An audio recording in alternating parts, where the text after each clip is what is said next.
Hello guys, it's me again, Joyrides Widong. Shoutout sa mga Joyrides Widong dyan. Kita ko sa inyo kung paano mag-replace ng brake pad sa ating motor. Ito guys is KTM. So paano ba magpalit ng brake pad? Madali lang guys, ganito lang ang gawin natin. Of course, kailangan natin ng long nose or at screw.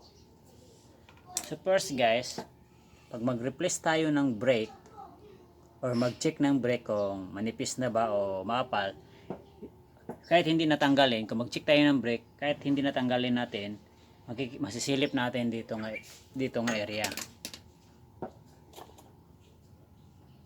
Dito masisilip natin kung manipis na ba yung brake natin.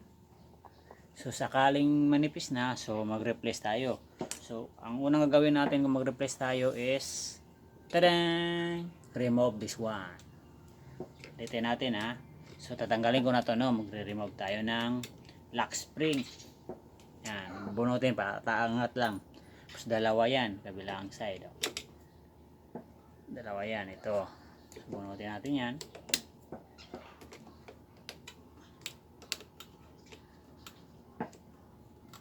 Yan. Nabunot na natin. So, next, ito siya, yung pin na to, itulak natin pa loob. Hindi siya pwede palabas kasi may ulo-ulo siya dito guys eh. So, paloob tayo yan. Push mo lang yan. Pag di mo mapamahatag doon sa likod, i-push mo ulit dito. Yan. So, mayroon na siyang clearance dito. Yan. So, bubunutin na natin yan. So, ganun lang magbunot. Once ka mabunot mo na yan, yung brake pad natin, bunot na rin natin. So, yung brake pads natin is manipis na konti, pero pwede pa. Yan. Manipis na siya konti guys, parang kasing kapal na siya sa bakal. Right?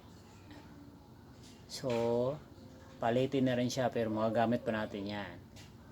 Hanggat pag ganyan pa, medyo makapal pa yan siya guys eh. Pag makalahati nito siguro yan, medyo kailangan na siyang palitan natin. So, ganun lang siya mag-replace guys, ganun lang siya magtanggal. So, kumare, bago na to, no? Bago na. So, ibalik natin yan.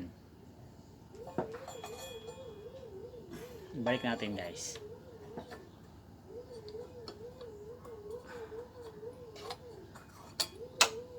Yan.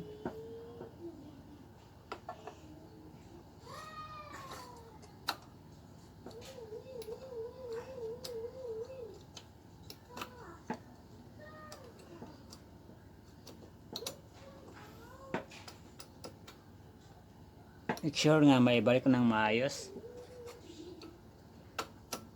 Yan. Ganyan guys. Maglalak na siya doon guys eh, sa loob. So, lagyan natin tong ating pin natin.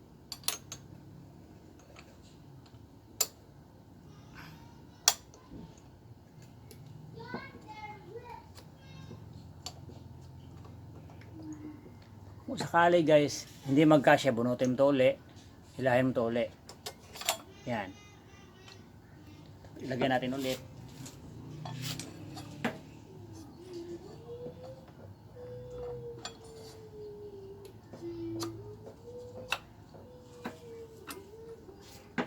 Yan.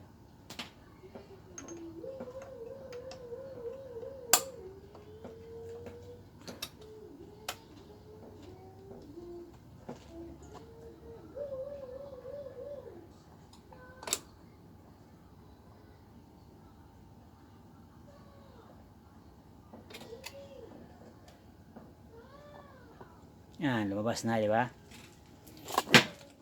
Tapos ibalik natin yung lock natin.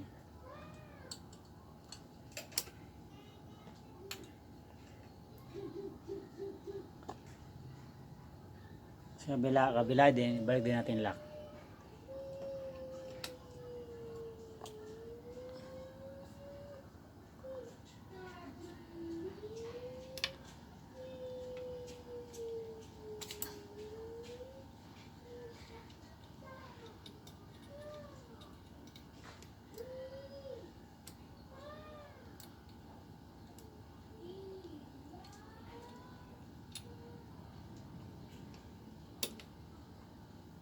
Yan, hindiin mo lang yan, lock na yan siya.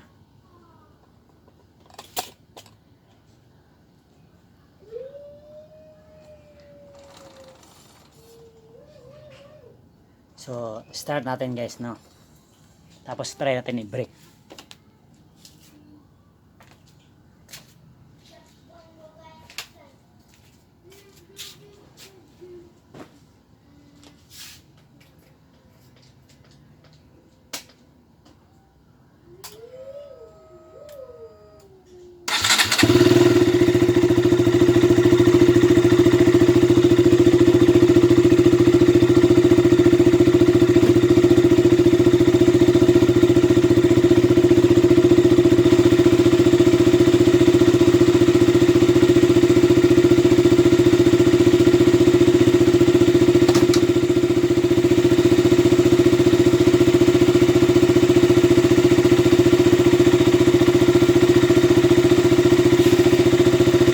So, i-brake natin guys.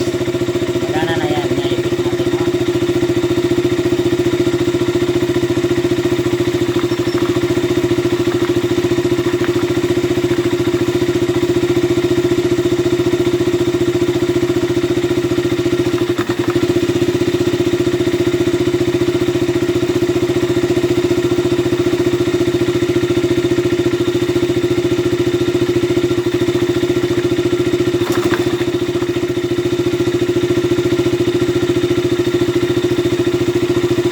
Ito guys, ha?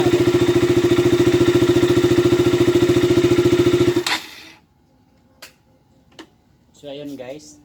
I-brake siya. Dahil medyo maluwang yung kadena ko kaya para may vibration siya guys.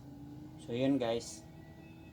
So, ganun lang kasimple mag-replace ng brake shoe or mag-inspect ng brake shoe natin. Naka-permira pa to guys eh. So, bye bye guys.